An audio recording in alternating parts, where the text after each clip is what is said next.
السلام عليكم ورحمة الله وبركاته. أعوذ بالله من الشيطان الرجيم. بسم الله الرحمن الرحيم.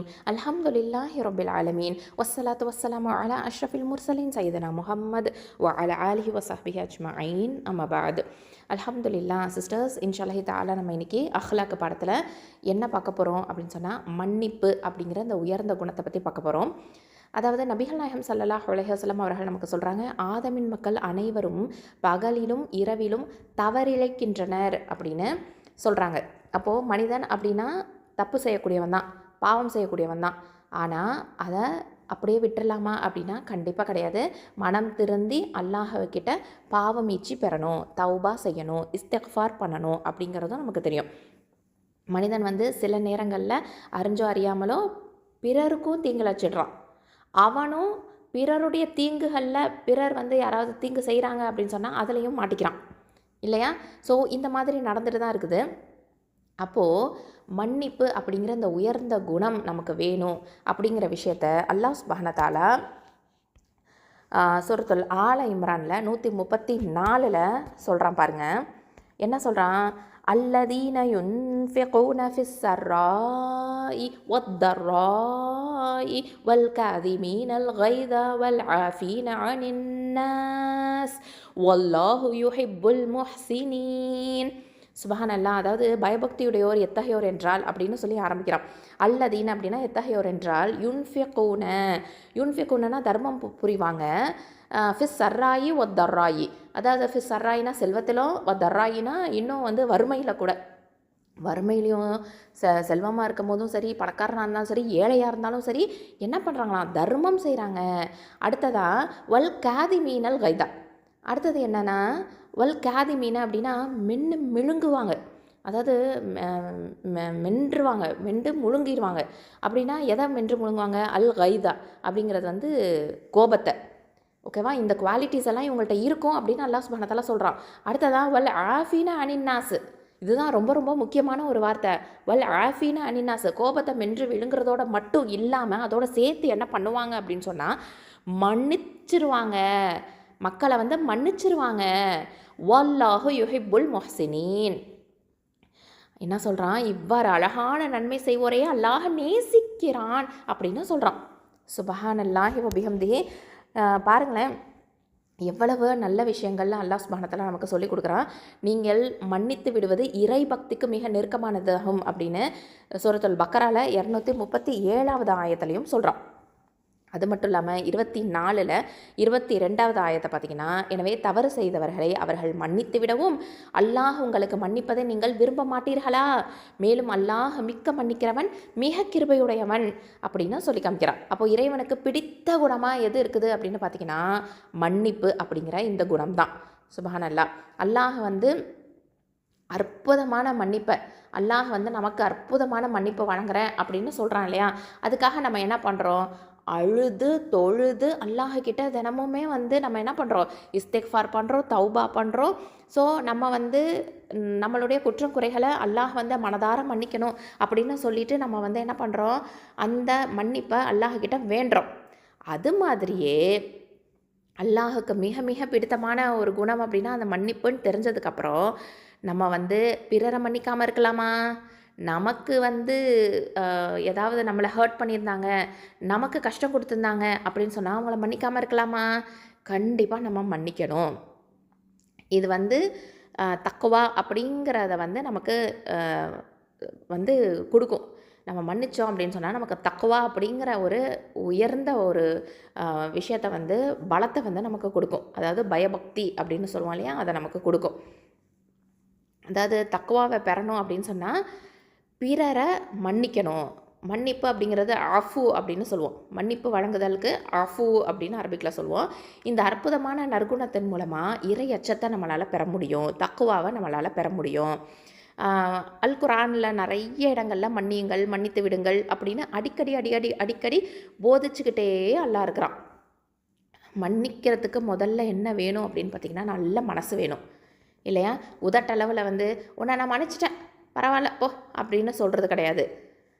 மனசு முழுவதுமாகவே அந்த விரோதம் அப்படிங்கிற அந்த இது சுத்தமாக இருக்கவே கூடாது. அப்போது நம்ம வந்து பகைவர்களை மன்னித்து அவங்களுடைய குற்றங்குறைகளை சுத்தமாக நம்ம மறந்துடணும். நம்மளுடைய கோபத்தை அடக்கினா மட்டும் பத்தாது, கூடவே நம்மளுடைய மன்னிப்பையும் சேர்த்து நம்ம வெளிப்படுத்தணும் அப்படிங்கிறத நம்ம தெரிஞ்சுக்கணும். சுபஹானல்லாஹ். ஏன்னா அவர்கள் தமது கோபத்தை மென்று விழுங்கி விடுபவர்கள் மனிதர்களின் தவறுகளை மன்னிப்பவர்கள்னு அல்லாஹ் சொல்லிட்டான். ஸோ கோபத்தை வந்து மென்று விழுங்கணும். அது மட்டும் இல்லாமல் மக்களுடைய குற்றங்குறைகளை மன்னிக்கணும். இதன் மூலமாக நம்ம கோபத்தையும் கைவிட்டுருவோம், மன்னிக்கவும் செஞ்சுருவோம் அப்படிங்கிறத அல்லாஹ் சுப்ஹானஹு வ தஆலா இங்கே வற்புறுத்தி நமக்கு சொல்கிறான்.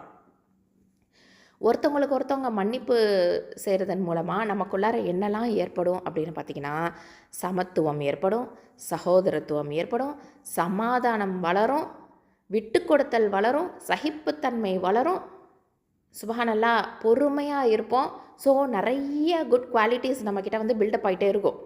அதே சமயத்தில் பகை, வெறுப்பு, வஞ்சம், வைராக்கியம், சண்டை, சச்சரவு, விரோதம், குரோதம் அப்படிங்கிற அந்த தீய எண்ணங்கள் எல்லாமே நம்ம உள்ளத்துலேருந்து ஒழிஞ்சு போயிடும்.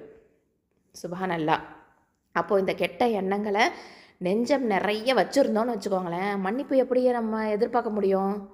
கண்டிப்பாக அந்த மனசில் மன்னிப்புங்கிறதே இருக்காது. ஏன்னா இந்த குரோதங்கள்லாம் தான் உள்ளே இருக்கே, இந்த கெட்ட எண்ணங்கள் எல்லாமே உள்ளே மனசுக்குள்ளே இருந்துச்சுன்னா எப்படி மன்னிப்புங்கிற நற்குணம் அங்கே உள்ளே இருக்கும்? கண்டிப்பாக இருக்கவே இருக்காது. நம்ம பிறரை மன்னிக்கிறது அப்படிங்கிறது உயர்ந்த குணம், நமக்கு உயர்ந்த தரத்தையும் கொடுக்கும். அதாவது இந்த மன்னிக்கிறதுனால நம்ம தரம் ஒன்றும் குறைஞ்சி போகிறது கிடையாது. கண்டிப்பாக அல்லாஹ் சுப்ஹானஹு வ தஆலா உயர்வான தரப்பட்டியெல்லாம் நம்மளை வைக்கிறான். முத்தகைன், பயபக்தியாளர் அப்படிங்கிற அந்த உயர் பதவியை நமக்கு கொடுக்குறான். சுப்ஹானல்லாஹ். அருளாளன் அல்லாஹ் இல்லையா, அவன் வந்து மன்னிக்கக்கூடியவன் தானே. அவன் வந்து நம்மளை மன்னிக்கணும்னு எவ்வளோ நம்ம தொழுது அழுது வேண்டுறோம் இல்லையா. அல் அஃபு, அப்புறம் அல் கஃபூர், அர் ரஹ்மான், அர் ரஹீம் அப்படின்லாம் சொல்லி நம்ம வந்து அல்லாஹ்கிட்ட வந்து மன்னிப்பை கேட்குறோம் இல்லையா. அல்லாஹ் சுப்ஹானஹு வ தஆலா அர் ரஹ்மான் அப்படிங்கிறதையும் நிறைய இடங்களில் வந்து சொல்லி சொல்லி காமிக்கிறாங்க நமக்கு. அது மட்டும் இல்லாமல் அல்லாஹ் சுப்ஹானஹு வ தஆலா 70 தாய்மார்களை விட கிருபை உள்ளவன் அப்படிங்கிறதும் நமக்கு தெரியுது. அப்போது ஒரு தாயினோட கிருபை, அவங்களே வந்து அம்மாவே என்ன பண்ணுவாங்க, தப்பு செய்யக்கூடிய பிள்ளைகளை வந்து சுத்தமாக மறந்துடுவாங்க, மன்னிச்சிருவாங்க, மனப்பூர்வமாக மன்னிச்சிருவாங்க. அப்படின்னா நம்ம சுற்றி இருக்கிறவங்கள நம்ம மன்னிக்கணும்னு முயற்சி செய்யக்கூடாதா? கண்டிப்பாக நம்ம செய்யணும் இல்லையா. நம்மளுடைய உறவினர்கள் கிட்ட, நம்மளுடைய நண்பர்கள்கிட்ட ஏதாவது ஒரு பிரச்சனை நீண்ட காலமாக இருக்குது அப்படின்னு சொன்னால் அதை வந்து நம்ம என்ன பண்ணலாம், மறந்து மன்னித்து நட்புறவோட நல்லுறவோட நம்ம வந்து இருக்கலாம் இல்லையா. சுபஹானல்லாஹ். அதாவது நம்ம வந்து நல்ல நாள், பெருநாள், அப்புறம் இறப்பு விசேஷங்கள், வீட்டு விசேஷங்கள், இந்த மாதிரியான எல்லா இடத்துலையும் நம்ம வந்து ஒன்று கூடுறோம். அப்போ எல்லாமே ஒருத்தவங்களுக்கு ஒருத்தவங்க மனம் விட்டு பேசிக்கலாம், உறவை வந்து பேணலாம். வாழ்கிற நாட்களை அற்பமாக வாழாமல் அற்புதமாக வாழலாமா? சுபஹானல்லாஹ். யாராவது நமக்கு செஞ்ச தவறுகளை நினச்சி நம்ம வருந்தி, அதாவது நமக்கு வந்து யாராவது ஒரு தவறு செஞ்சுருப்பாங்க இல்லையா, நம்மளை ஹர்ட் பண்ணியிருப்பாங்க, நம்ம வந்து ரொம்ப பாதிப்படைஞ்சிருப்போம் அவங்களால. அப்போ வந்து அவங்க வந்து மன்னிப்பு நம்மக்கிட்ட கேட்குறாங்க அப்படின்னு சொன்னால் நம்ம கண்டிப்பாக அதை மறந்து மனப்பூர்வமாக அந்த மன்னிப்பை வழங்கணும். இது வந்து ஒரு இறை அடியானுடைய ஒரு நற்குணம், நற்பண்பு. சுபஹானல்லாஹ். அதாவது மனம் முழுசாக வந்து நீ இப்படிப்பட்டவ, நீ இதெல்லாம் செஞ்சுருக்க, நீ இவ்வளவு பாவங்கள் எனக்கு பண்ணியிருக்க, நான் உன்னை மன்னிக்கவே மாட்டேன் அப்படின்லாம் நம்ம இருக்கவே கூடாது. கண்டிப்பாக நம்ம மனசில் அந்த குரோதம் அதை வந்து சுத்தமாக இருக்கவே கூடாது. அவங்கள மன்னிக்கிறது அப்படிங்கிறது நமக்கு தான் நல்ல ஒரு பலனை கொடுக்கும். நம்ம ஒரு முறை மன்னித்து பார்த்துட்டோம் அப்படின்னு சொன்னால் அந்த மன்னிப்போட பலன் நமக்கு புரிய வரும். அதுக்கப்புறமா நம்மளும் யாருக்காவது வந்து தப்பு செஞ்சிட்டோம், அவங்களுக்கு தவறு இழைச்சிருந்தோம் அப்படின்னு சொன்னால் நம்மளும் போய் அந்த மன்னிப்பை கேட்கணும். அப்போ தான் வந்து அந்த மன்னிப்போட அருமையும் புரியும். சுபஹானல்லாஹ். இப்போ பாருங்கள், எந்த இடத்துல பார்த்தாலும் குடும்பங்களில் விவாகரத்து பிரச்சனை, தலாக்கு, குலா, இந்த மாதிரி வந்து அதிகமாக கேள்விப்படுற மாதிரி இருக்குது. கணவன் மனைவிக்கு இடையில் விட்டு கொடுத்தல் அப்படிங்கிற அந்த பண்பே இல்லாமல் இருக்குது அப்படிங்கிறத அதிகமாக நம்ம கேள்விப்படுறோம். ஸோ இது வந்து பார்த்திங்கன்னா இதில் மன்னிப்பு அப்படிங்கிற ஒரு விஷயமே இல்லாததுனால தானே இந்த திருமண தம்பதியர் வந்து என்ன பண்ணுறாங்க, இந்த குணத்தை வந்து அவங்க எடுத்துக்கிறதே இல்லை. இது ஒரு மகத்தான பண்பு. அந்த மன்னிப்பு அப்படிங்கிறது, விட்டு கொடுத்தல் அப்படிங்கிறது ஃபேமிலியில் ஃபஸ்ட்டு வந்து ஹஸ்பண்ட் அண்ட் ஒய்ஃபுக்கு நடுவில் இருக்கணும். இந்த குணம் மட்டும் நமக்கு வந்துருச்சு அப்படின்னு சொன்னால் கண்டிப்பாக நம்ம குடும்ப உறவுகளை வந்து ரொம்ப கேர்ஃபுல்லாக அல்ஹம்துலில்லாஹ் அவ்வளோ அழகாக நம்மளால் கொண்டு போக முடியும். அந்த உறவை வந்து நம்மளால் நல்லாவே பேண முடியும். நபிகள் நாயகம் ஸல்லல்லாஹு அலைஹி வஸல்லம் அவர்கள் வந்து ரொம்ப அதிகமாக மன்னிக்கக்கூடிய மனப்பான்மை கொண்டவங்களாக இருந்திருக்காங்க. அதே மாதிரி தான் சஹாபாக்களும் வாழ்ந்திருக்காங்க. அதுக்கப்புறமா வாழ்ந்த தாபியன்கள் தாபியன்கள் எல்லாருமே அப்படி தான் வாழ்ந்திருக்காங்க. சுப்ஹானல்லாஹ். அப்போது மனிதன் அப்படின்னு சொன்னால் தவறு செய்யக்கூடியவன் தான். அதை வந்து நம்ம பார்த்துட்டு ஒவ்வொரு தவறையும் சுட்டி காமிச்சிட்டு இப்படிலாம் இல்லாமல் பெருந்தன்மையோட அவங்க குற்றங்குறைகளை மனதார மன்னித்து அவங்களுடைய தவறுகளை எல்லாத்தையும் தவிர்த்து, நம்ம தவறுகளையும் தவிர்த்து பிறர் தவறுகளையும் தவிர்த்து அதை வந்து மன்னிக்கணும் அப்படிங்கிற அந்த உயர்ந்த குணத்தை நம்ம எல்லாருமே அடையணும். அப்போ தான் நம்ம முத்தகீன் அப்படிங்கிற அந்த உயர்ந்த ஸ்டேட்டஸை நம்மளால் அடைய முடியும். அதாவது சகோதரர்களுக்கு இடையில சகோதரிகளுக்கு இடையில சண்டையிட்டுக்கிட்டு இருக்காங்க இல்லையா? அப்போது சண்டை போடும்போது எரியிற நெருப்பில் எண்ணெயை போய் ஊற்றாமல் தண்ணியை ஊற்றி அவங்களுக்கு இடையில நல்லிணக்கத்தையும் சமாதானத்தையும் நம்ம ஏற்படுத்த முயற்சி செய்யணும். அல்லாஹ் சுப்ஹானஹு வ தஆலா சொல்கிறான் 49 10வது ஆயத்தில், நம்பிக்கை கொண்டோர் அனைவரும் சகோதரர்கள் தாம், எனவே உங்கள் சகோதரர்களுக்கிடையே இணக்கத்தை ஏற்படுத்துங்கள், அல்லாஹ்வை அஞ்சுங்கள், அருள் செய்யப்படுவீர்கள் அப்படின்னு சொல்கிறான். சுப்ஹானல்லாஹ். அப்போது சண்டையிட்டுக்கிறவங்க கிட்ட போய் சமாதானம் செஞ்சு வைக்கணும், சமய நல்லிணக்கத்தை ஏற்படுத்தணும். சுப்ஹானல்லாஹ். அப்போ அங்கே சண்டையிட்டுக்காதீங்க அப்படின்னு நம்மளால் முடிஞ்ச அளவுக்கு அங்கே போய் உபதேசம் செய்யணும். அது மட்டும் இல்லாமல் நபிமொழி ஒன்று இருக்குது. என்ன அப்படின்னு பார்த்தீங்கன்னா, ஒவ்வொரு வியாழன் மற்றும் திங்கள் கிழமைகளில் நம்ம செஞ்ச அமல்கள் அல்லாஹிடம் எடுத்து காட்டப்படும். இது நம்ம எல்லாருக்குமே தெரியும் தானே. திங்களன் வியாழக்கிழமை அன்னைக்கு நம்மளுடைய அமல்கள் அல்லாஹ்கிட்ட எடுத்து காட்டப்படும். அப்போது அல்லாஹுக்கு இணை வைக்காத ஒவ்வொரு மனிதன் தவறுகளையும் அந்நாளில் அல்லாஹ் மன்னிப்பான். சுப்ஹானல்லாஹ். அப்போது தன் சகோதரனுக்கிடையில் சண்டையிட்டுள்ள ஒருவனை தவிர அப்படின்னு நபிகள் நாயகம் ஸல்லல்லாஹு அலைஹி வஸல்லம் இதில் சொல்கிறாங்க. அவர்கள் இருவரும் சமாதானம் செய்து கொள்ளும் வரை அவனை விட்டு விடுங்கள் என்று கூறப்படும் அப்படின்ட்டு. சுப்ஹானல்லாஹ். இங்கே பாருங்கள், திங்களன் வியாழன் கிழமையில் நம்மளுடைய அமல்கள் அங்கே வந்து எடுத்து காட்டப்படுது. அப்போது நம்ம தவறுகள் பாவங்கள் செஞ்சுருந்தோம் அப்படின்னு சொன்னால் அல்லாஹ் சுப்ஹானஹு வ தஆலா அதாவது இணை வைக்காத ஒவ்வொரு மனிதனுக்கும் அல்லாஹ் சுப்ஹானஹு வ தஆலா என்ன பண்ணுறான், இணை வைக்காத ஒவ்வொரு மனிதன் அப்படின்னு சொன்னால் என்ன அர்த்தம்? ஏகத்துவத்தில் இருக்கிறவங்க, தௌஹீது கொள்கையில் இருக்கிறவங்க, முஸ்லீமாக வாழக்கூடியவங்க, அவங்களுக்கு மட்டும் அல்லாஹ் சுப்ஹானஹு வ தஆலா என்ன பண்ணுறான் அப்படின்னு பார்த்தீங்கன்னா அவங்களுடைய பாவங்களை மன்னிக்கிறான். ஆனால் முஸ்லீமாக இருந்துக்கிட்டே, இணை வைக்காத ஒவ்வொரு மனிதனாக இருந்துக்கிட்டே சகோதரர்கிடையில சண்டையிட்டு இருக்கிறவங்களே தவிர அப்படின்னு சொல்கிறாங்க. சமாதானம் அடைகிற வரைக்கும் அவங்கள வந்து ஹோல்டுலேயே போட்டிருக்கான், மன்னிக்காமல் ஹோல்டுலேயே போட்டிருக்கானா பார்த்துக்கோங்களேன். அவங்கெல்லாம் வெயிட்டிங் லிஸ்ட்டில் தான் இப்போ இருப்பாங்க. இது ரொம்ப ரொம்ப கவனமாக வச்சுக்கணும். அப்போது ஒவ்வொரு வியாழன் திங்கள் நமக்கு வந்து கணக்கு தீர்க்கப்படுது, நம்மளுடைய பாவங்கள் எல்லாமே மன்னிக்கப்படுது. அப்படிங்கும் போது இந்த ஒரு பெஸ்ட்டு சான்ஸை யாராவது விடுவாங்களா? யாராவது உறவுகளுக்குள்ளார சண்டையிட்டுக்குவாங்களா? கண்டிப்பாக நம்ம செஞ்சுக்கவே கூடாது, சண்டையிடவே கூடாது. அப்படிங்கிற இதை வந்து நம்ம இங்கே இந்த இடத்துல புரிஞ்சுக்கணும். நம்ம மன்னிச்சாதான் நமக்கு நன்மைகள் கிடைக்கும் இல்லையா? சுப்ஹானல்லாஹ். அல்லாஹ் சுப்ஹானஹு வ தஆலா சூரத்துல் ஆராஃபில் 199 சொல்கிறான், பெருந்தன்மையை மேற்கொள்வீராக, நன்மையை ஏவுவீராக, அறிவினர்களை அலட்சியம் செய்வீராக அப்படின்னு சொல்கிறான். அது மட்டும் இல்லாமல் சூரத்துல் பக்கரால 263 தர்மம் செய்துவிட்டு அதை தொடர்ந்து தொல்லை கொடுப்பதை விட அழகிய சொற்களை கூறுவதும் மன்னிப்பதும் சிறந்தது, அல்லாஹ் தேவையற்றவன் சகிப்புத்தன்மை மிக்கவன்னு சொல்கிறான்.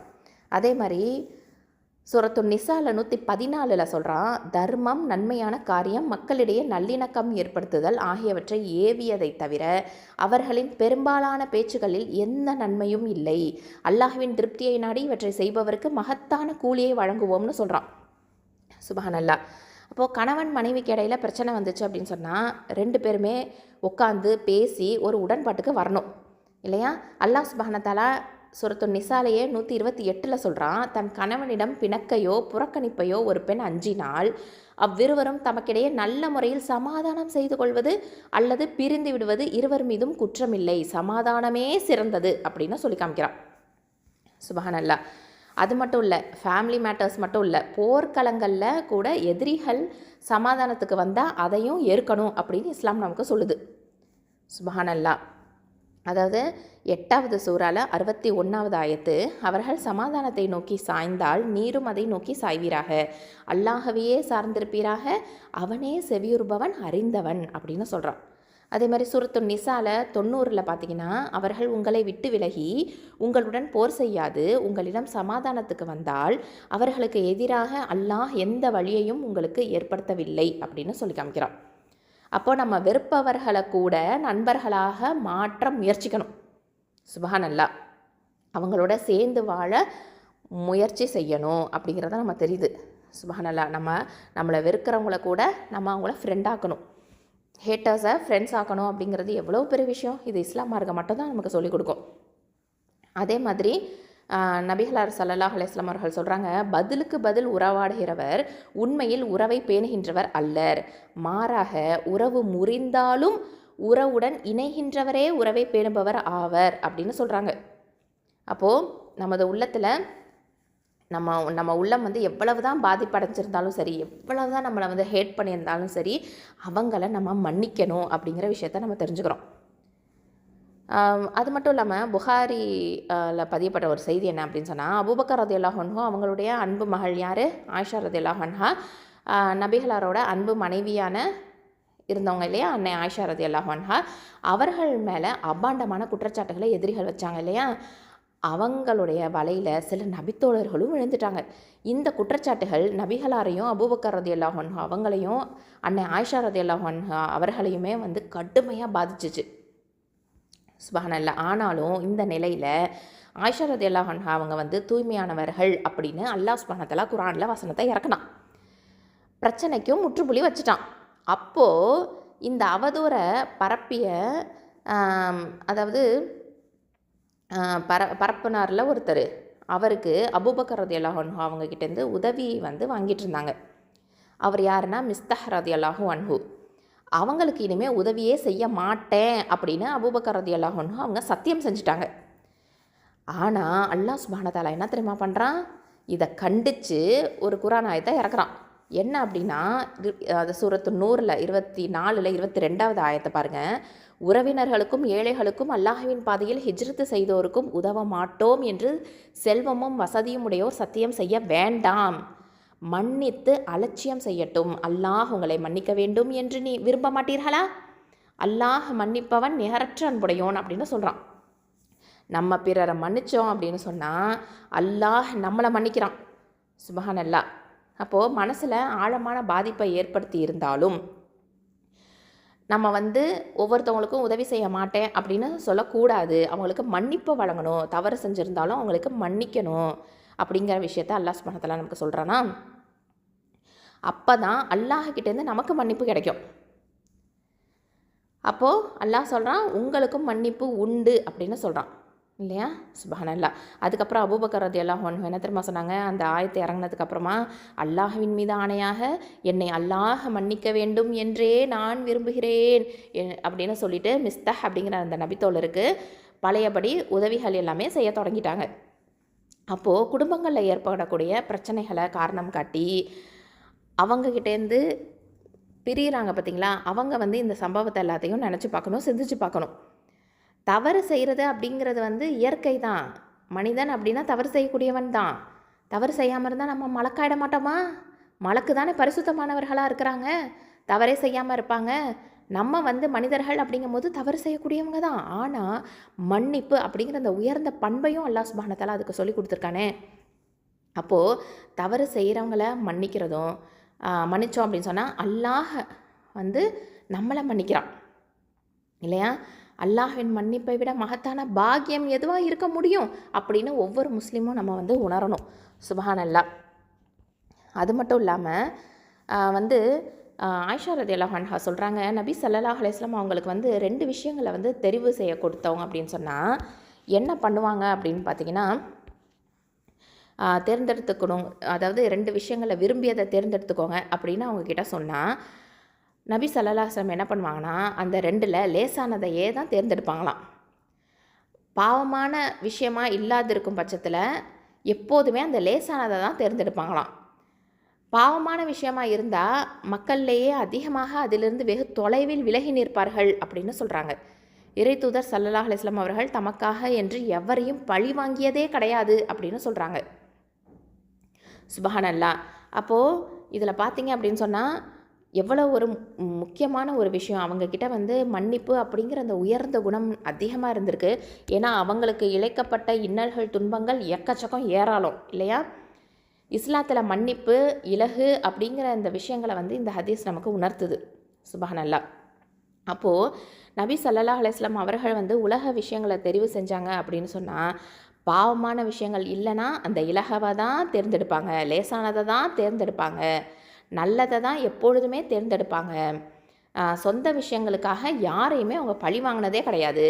ஆனால் மார்க்கத்துக்காக அவங்க வந்து செஞ்சுருக்கிறாங்க. அல்லாஹுடைய மகத்துவம் வந்து வீணடிக்கப்பட்டுருச்சு அப்படின்னு சொன்னால் அப்போ வந்து அல்லாஹுக்காக பழி வாங்கியிருக்காங்க. ஆனால் தனக்காக சொந்த விஷயத்துக்காக அவங்க வந்து பழி வாங்கினதே கிடையாது. உதாரணமாக ஒரு காட்டுவாசி வந்து அவங்க முன்னாடி சப்தத்தை உயர்த்தினாங்க, அவரை வந்து மன்னிச்சிட்டாங்க. அது மாதிரி ஒரு தடவை வந்து நபி ஸல்லல்லாஹு அலைஹி வஸல்லம் அவங்களோட கழுத்தில் துணியை போட்டு ஒருத்தர் வந்து நசுக்குனாரு, இருக்குனாரு. அதையும் அந்த மனிதனையும் மன்னிச்சிட்டாங்க. அதுக்கப்புறம் ஒருத்தர் வந்து பள்ளிவாசலுக்குள்ளார சிறுநீர் கழிச்சார், அவரையும் வந்து நபி ஸல்லல்லாஹு அலைஹி வஸல்லம் மன்னிச்சிட்டாங்க. ஒரு யூத பெண் வந்து சமைச்சு ஆட்டுக்குழம்புல சமைச்சு அதில் வந்து விஷத்தை கலந்து கொடுத்துருந்தது, அந்த பெண்ணையும் நபி ஸல்லல்லாஹு அலைஹி வஸல்லம் அவர்கள் மன்னிச்சாங்க. அதுக்கப்புறம் இது நடந்துச்சு இல்லையா, மக்கா வெற்றியின் போது வந்து நபி ஸல்லல்லாஹு அலைஹி வஸல்லம் அவர்கள் வந்து மக்கால அவ்வளவு துன்பங்கள் வந்து அவங்களுக்கு பண்ணியிருந்தாலும் அதை அத்தனை பேரையுமே மக்கா வெற்றியின் போது மன்னிச்சிட்டாங்க. சுபஹானல்லாஹ். அப்போது மன்னிப்பு அப்படிங்கிற அந்த உயர்ந்த குணத்தை வந்து நம்ம கண்டிப்பாக எடுத்துக்கணும் அப்படிங்கிறத நமக்கு தெரியுது. அப்போ தான் நம்ம முத்தகீன் அப்படிங்கிற அந்த உயர்ந்த ஸ்டேட்டஸை அடைய முடியும் அப்படிங்கிறதையும் நம்ம புரிஞ்சுக்கிறோம். அல்ஹம்துலில்லாஹ். அப்போது இதிலேருந்து நம்ம கிடைக்கக்கூடிய படிப்பினை பாருங்கள். இஸ்லாம் அப்படிங்கிறது ரொம்ப இலகுவான மார்க்கமாக இருக்குது. அது மட்டும் இல்லாமல் பாவமான விஷயங்கள் அல்லாததை விட்டு கொடுக்கக்கூடிய அதாவது மார்க்கமாக இருக்குது. பாவமான விஷயங்கள் அல்லாததை விட்டு கொடுக்கும் மார்க்கமாக இருக்குது. மன்னிக்கும் தன்மையும் விட்டு கொடுக்கும் தன்மையும் முஸ்லிம்கள் மத்தியில் ஒற்றுமையையும் பரஸ்பரத்தையும் ஏற்படுத்தும், சமாதானத்தையும் சகோதரத்துவத்தையும் ஏற்படுத்தும் அப்படிங்கிறது நமக்கு தெரியுது. பொறுமையாகவும் இருக்கணும். பொறுமையிலையும் மன்னிப்புலையும் விட்டு கொடுக்கறதுலையும் நபி ஸல்லல்லாஹு அலைஹி வஸல்லம் அவர்களை நம்ம வந்து ஃபாலோ பண்ணணும், பின்பற்றணும். மன்னிப்பும் விட்டு கொடுக்கக்கூடிய ஒவ்வொரு முஸ்லீமும் இறைவன் இடத்துல அல்லாஹ் இடத்துல மகத்தான கூலி அவனுக்கு இருக்குது அப்படிங்கிறத நம்ம தெரிஞ்சுக்கிறோம். மன்னித்தல் விட்டு கொடுத்தல் அப்படிங்கிறத வந்து சொந்த விஷயங்களுக்கு மாத்திரம் சொந்த விஷயங்களுக்கு மாத்திரம்தான் அதை வச்சுக்கணும். இறைவனுடைய சட்டங்களில் கிடையாது அப்படிங்கிறதையும் நம்ம நினைவில் வச்சுக்கணும். மன்னிக்கிறதும் விட்டு கொடுக்கறதும் பலவீனத்தால் இருக்கக்கூடாது, அது நன்மையை நாடித்தான் இருக்கணும். இதையும் ஞாபகத்தில் வச்சுக்கணும். தீய விஷயங்களில் வந்து வாய் மூடி இருக்கிறது அப்படிங்கிறதுல வந்து மன்னிக்கிறதும் விட்டு கொடுத்தலும் அடங்காது, அதில் உள்ளடங்காது அப்படிங்கிறதும் தெரிஞ்சுக்கணும். இது வந்து நன்மையான விஷயங்களுக்கு மட்டும்தான் இந்த மன்னித்தல் விட்டு கொடுத்தல் எல்லாமே. இப்போ தீய விஷயங்களில் வந்து நம்ம வந்து மன்னிக்கிறது விட்டு கொடுக்கறது இதெல்லாமே அங்கே வந்து செல்லுபடியே ஆகாது அப்படிங்கிறதையும் நம்ம தெரிஞ்சுக்கணும். சுபஹானல்லாஹ். ஸோ இந்த மாதிரியான விஷயங்கள் எல்லாமே அல்ஹம்துலில்லாஹ் நம்ம வந்து குர்ஆன் சுன்னாவின் வழியில் அல்ஹம்துலில்லாஹ் நம்ம தெரிஞ்சுக்கிறோம். ஸோ கண்டிப்பாக இது குடும்பத்துக்குள்ளார ஏகப்பட்ட பிரச்சனைகள் நமக்குள்ளார இருக்குது. அதை எல்லாத்தையும் இந்த மன்னிப்பு அப்படிங்கிற இந்த உயர்ந்த பண்பின் மூலமாக நம்ம அதை வந்து கண்டிப்பாக அதை நிவர்த்தி செய்யலாம், உறவை பேணலாம். இது வந்து நம்ம தனியாக வாழ்ந்தோம் அப்படின்னு சொன்னால் இந்த பிரச்சனையே கிடையாது. ஆனால் நம்ம ஒரு சமூகத்தோடு வாழ்ந்துட்டுருக்கோம் அப்படின்னு சொன்னால் நம்மளுடைய பெற்றோர், அதுக்கப்புறம் நம்மளுடைய பிள்ளைகள், அதுக்கப்புறம் கணவன் மனைவி, அதுக்கப்புறம் பார்த்திங்கன்னா ஒரு பெரிய குடும்பத்துக்குள்ளார வந்து நாத்தனார், அண்ணன் தம்பி அவங்களுடைய மனைவிமார்களோட உள்ள உறவு, அப்புறம் அண்ணன் தம்பியை கல்யாணம் பண்ணிட்டு வந்த இரு மருமகள்களுடைய உறவு, மாமியார் மருமகள் உறவு, இந்த மாதிரி சொல்லிக்கிட்டே போகலாம். சொந்த பந்தங்களுக்கு இடையில அண்ணன் தம்பிங்க, அக்கா தங்கச்சிங்க இவங்களுக்கு இடையில எல்லாத்துலேயுமே இணக்கமாக இருக்கணும், நல்லிணக்கத்தை ஏற்படுத்தணும். அப்போது இதெல்லாம் சமாதானமும் சமத்துவமும் சகோதரத்துவமும் இருக்கணும் அப்படின்னு சொன்னால் அங்கே என்ன நடக்கணும்? கண்டிப்பாக மன்னிப்பு அப்படிங்கிறத நடக்கணும். ஏன்னா எல்லா உறவுகள்லையும் உரசல்கள் இருக்கத்தான் செய்யும். அதை நம்மளால் ஒன்றுமே பண்ண முடியாது. கண்டிப்பாக இருந்தால் தான் அது உறவு, உரசல் இருந்தால் தான் உறவு. ஆனால் அந்த உரசலை வந்து சரி பண்ணக்கூடிய அந்த பக்குவத்தையும் அல்லாஹ் சுப்ஹானஹு வ தஆலா நமக்கு இந்த நற்குணங்கள் மூலமாக சொல்லிக் கொடுக்குறான். அப்போது கண்டிப்பாக நம்ம வந்து என்ன பண்ணணும்னா, அந்த உரசல் இல்லாமல் அது எவ்வளவு தான் இருந்தாலும் அதை அழகான முறையில் நம்ம வந்து அதை சரி செஞ்சுக்கிட்டே போகணும், மன்னிப்பு வழங்கணும். ஹர்ட் பண்ணுவாங்க தான், அதுக்காக நம்ம வந்து என்ன பண்ணக்கூடாது, அதையே மனசில் வச்சுக்கிட்டே இருக்கக்கூடாது. அப்படியே வெஞ்சன்ஸ்ன்னு சொல்லுவாங்க இல்லையா, அந்த மாதிரி வஞ்சகமாக இருக்கிறது அதெல்லாம் இருக்கவே கூடாது. நம்ம மனசில் அந்த மாதிரி குப்பைகளை சேர்க்காம அப்படியே பியூரிஃபைடாக பியூர் சோலாக நம்ம வந்து வச்சுக்கணும். அப்போது நம்ம எல்லாரையுமே வந்து மன்னிக்கணும், அவங்க செஞ்ச குற்றங்களை மறக்கணும். சுப்ஹானல்லாஹ். இதெல்லாமே நமக்கு இஸ்லாம் கற்றுக் கொடுக்கக்கூடிய பாடங்களாக இருக்குது. அல்ஹம்துலில்லாஹ். இதை நம்ம ஃபாலோ பண்ணுவோம். அன்றாட வாழ்க்கையில் அதிகமாக இந்த மன்னிப்பு அப்படிங்கிற அந்த உயர்ந்த குணத்தை நினச்சி நம்ம வந்து பிறரை மன்னிக்கக்கூடியவங்களாக இருப்போம். அல்ஹம்துலில்லாஹ். அல்லாஹ் சுப்ஹானஹு வ தஆலாகிட்டையும் அனுதினமும் மன்றாடி அழுது தொழுது மன்னிப்பு கேட்போம், பாவம் மீட்சி பெறுவோம். இதுவும் ரொம்ப ரொம்ப முக்கியம். ஏன்னா நிறைய விஷயங்களில் அல்லாஹுக்கு செய்யக்கூடிய கடமைகளில் நம்ம நிறைய தவறிழைக்கக்கூடியவங்களாக இருப்போம். அதுக்காக அல்லாஹ்கிட்ட கண்டிப்பாக நம்ம மன்னிப்பு கேட்கணும். அல்லாஹ் வந்து இணை வைப்பை தவிர மற்ற எல்லா பாவங்களையும் தான் நாடியவருக்கு மன்னிக்கிறேன் அப்படின்னு சொல்லியிருக்கான். அதனால் கண்டிப்பாக உறுதியாக நம்பிக்கையோடு அல்லாஹ்கிட்ட நம்ம தௌபாவும் இஸ்திக்ஃபாரும் பண்ணிக்கிட்டே இருக்கணும். அதே சமயத்தில் மனிதனுக்கு செய்யக்கூடிய பாவங்கள், குற்றங்கள், தவறுகள் இதெல்லாம் இருக்கும்போது கண்டிப்பாக அந்த மனிதன்கிட்ட நான் இந்த மாதிரி தப்பு செஞ்சுட்டேன், இதை நான் செஞ்சுருக்கக்கூடாது, என்னை மன்னிச்சிடுங்க அப்படின்ற மாதிரி நம்ம கேட்கணும். பொதுவாகவே மக்கள்கிட்ட ஒரு பழக்கம் என்னென்னா, ஹஜ்ஜுக்கு போகிற நேரத்தில் கேட்குறாங்க. அப்படி இல்லாமல் எல்லாத்தையும் சேர்த்து வச்சுக்காம நல்ல நாள் பெருநாள்னு எப்போல்லாம் மீட் பண்ணுறோமோ, மக்களோட எப்போல்லாம் நம்ம வந்து மீட் பண்ணுறோமோ, இல்லை ஃபோன் மூலமாக, இப்போ ஃபோன் வந்துருச்சு, ஃபோன் மூலமாகவோ மெசேஜ் மூலமாகவோ எது மூலமாகவோ அவங்கக்கிட்ட அவங்கள காண்டாக்ட் பண்ணி நம்ம வந்து அப்போக்கே